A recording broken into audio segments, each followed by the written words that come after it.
I stood there in my parents' driveway, staring at the shiny blue Honda Civic with a giant red bow on top. My graduation gift. My parents beamed with pride, my mom already taking photos for social media. "We're so proud of you, Zoe," they kept saying. 4 years of college, a marketing degree, and now a car to start my adult life. I should have been ecstatic. But something felt off. The way my dad avoided eye contact when handing me the keys. The way my mom kept mentioning how generous they were being. I brushed it off as graduation day jitters. I had no idea that car would become the center of a nightmare that would tear my life apart. I grew up in a middle-class neighborhood in Columbus, Ohio. My parents weren't wealthy, but they were comfortable. Dad worked in insurance. Mom was an elementary school teacher.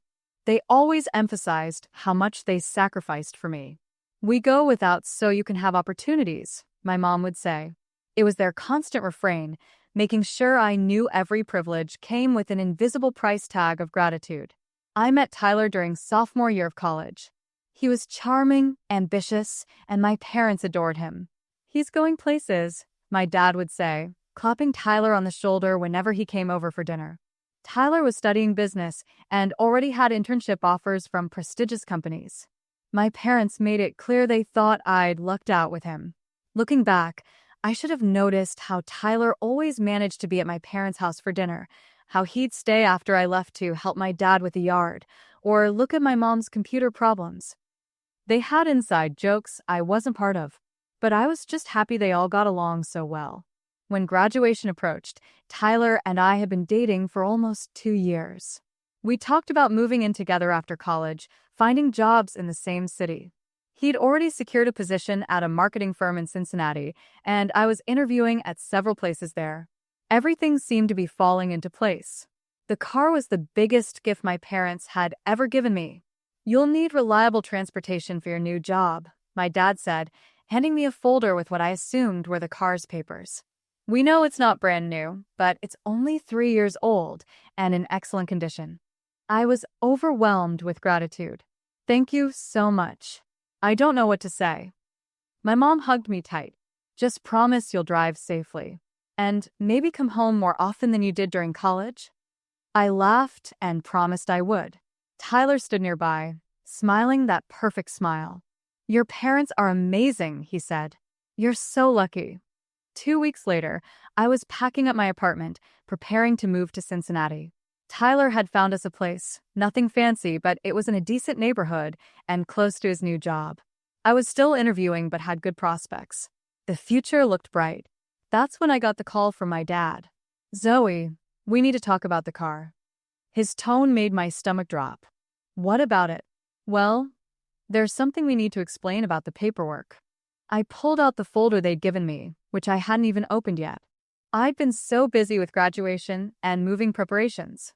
"The car is technically in Tyler's name," my dad said. I felt like I'd been slapped.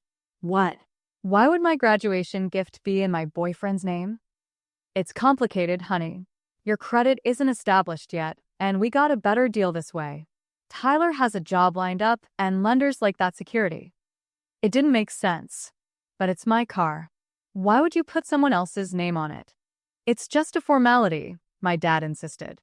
"Tyler agreed to sign it over to you once you're settled and have a job. We thought it was the most practical solution." I confronted Tyler that night. He seemed surprised I was upset. "Your parents and I discussed it, and it made the most financial sense. Don't worry about it. Once you get a job, we'll transfer it to your name." "You discussed my graduation gift with my parents without me?" He shrugged. "They wanted my input. They trust my financial judgment." Something cold settled in my chest. "When exactly did you have this conversation?" "A few months ago. Your dad called me to discuss options." Months ago. They'd been planning this behind my back for months. Still, I tried to be reasonable. Tyler was right about one thing. My credit wasn't established, and he did have a secure job. Maybe it was just practical. I pushed my unease aside and focused on the move to Cincinnati. 3 months later, I still didn't have a job. The marketing positions I'd been so confident about fell through one by one. Tyler was thriving at his firm, working long hours, making connections. Our apartment was mostly filled with his things, his furniture, his kitchen supplies. I'd left most of my stuff behind, thinking we'd buy new things together. "Don't worry about the rent right now," Tyler said. "Focus on finding the right job. I've got us covered." His generosity should have been comforting, but it made me feel small, dependent. I was using my car to drive to interviews, but every time I got behind the wheel, I remembered it wasn't really mine. "When can we transfer the car to my name?" I asked one evening. Tyler sighed. "Zoe, we've talked about this. It makes more sense to wait until you're employed. Why rush it? Because it's supposed to be my car, my graduation gift. And you're driving it, aren't you? What's the difference whose name is on some paperwork?" But it wasn't just paperwork. It was about ownership, independence. Every time I brought it up, Tyler made me feel irrational for caring.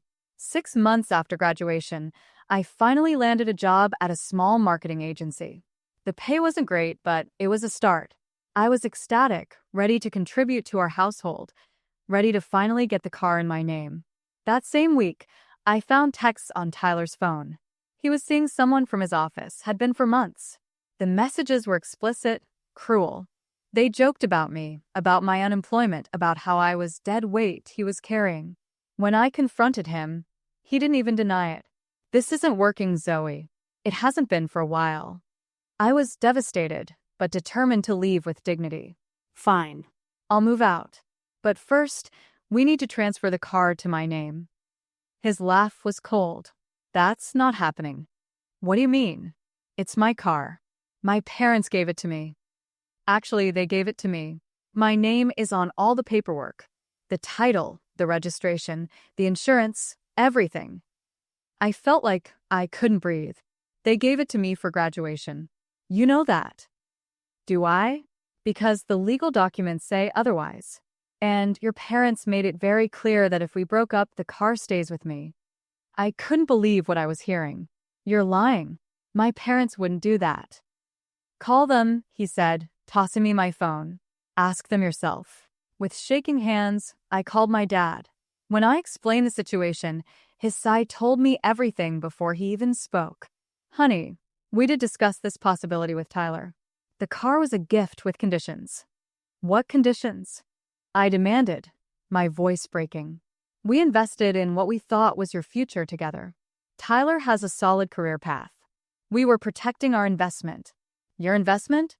"Dad, I'm your daughter. And we want what's best for you. Tyler has a good head on his shoulders. We thought you two would make it." I hung up and stared at Tyler, who had the audacity to look sympathetic. "They just want what's best for you, Zoe. They always have." That night, I packed what little was truly mine and called the only friend I had in Cincinnati. She let me crash on her couch while I figured out my next move. I had no car, little money, and a job that barely covered basic expenses. My parents kept calling, but I couldn't bring myself to answer. When I finally did talk to them, a week later, my mom seemed genuinely confused by my anger. "We were just being practical, Zoe. Cars are expensive. We couldn't afford to just give one away if you and Tyler weren't going to make it. So you set me up to fail? You gave me a gift with strings attached that you never told me about. We didn't think we needed to. We thought you and Tyler were solid. You trusted him more than me, your own daughter." The silence that followed confirmed everything. I stayed in Cincinnati, taking the bus to work, saving every penny. My parents tried to smooth things over, offering to help me get another car once I was more established. I declined. Tyler occasionally texted, usually when he was drunk, alternating between apologizing and reminding me how much I'd lost by walking away. 3 months after the breakup, I got a promotion at work. Small victory, but it was mine. I started looking for my own apartment, something tiny but independent. That's when Tyler showed up at my workplace. "We need to talk about the car," he said, looking uncomfortable. "There's nothing to discuss. You made it very clear it's yours." He shifted his weight. "Well, there's a problem. I can't make the payments anymore." I stared at him. "What payments?" "My parents paid for that car." He looked away. "They made the down payment. I've been paying the monthly loan." The pieces finally clicked together. My parents hadn't bought me a car. They'd made a down payment on a car that Tyler was financing in his name. A car I was driving, thinking it was mine, while he paid for it. So, what do you want from me? I asked. Either take over the payments or I have to sell it. And if I sell it, I'll lose money. I laughed, a hollow sound. That's not my problem. Your parents think you should take it over. They called me yesterday. Of course they did. Still talking to my ex behind my back, still making decisions about my life, without consulting me. Tell my parents if they want to speak to me, they can call me directly. And you can do whatever you want with that car. It was never mine anyway. I walked away, shaking with anger, but also feeling strangely liberated. For months, I'd been mourning that car, what it represented, my parents' support, my transition to adulthood. But it had always been an illusion. 2 weeks later, I received an envelope in the mail. Inside was a check from Tyler for $2,000 and a brief note. Your share from selling the car. Your parents insisted. I held that check for hours, torn between pride and practicality. That money could help me get my own car, something that would truly be mine. But cashing it felt like accepting their version of events, their control. In the end, I did cash it. Not for a car, but for a security deposit and first month's rent on my own apartment. A place with my name on the lease, my furniture, my rules. A year has passed since then. I've been promoted again, made new friends, even started dating someone who respects boundaries. My relationship with my parents remains strained. We talk occasionally, but I keep them at arm's length. They still don't fully understand what they did wrong. We were just trying to protect you, my mom said during our last phone call. No, you were trying to control me, I replied. There's a difference. Sometimes I think about that shiny blue Honda with the red bow. How happy I was in that moment, believing in my parents' unconditional support. It wasn't just a car they took from me, it was trust, independence, the belief that I deserve things of my own.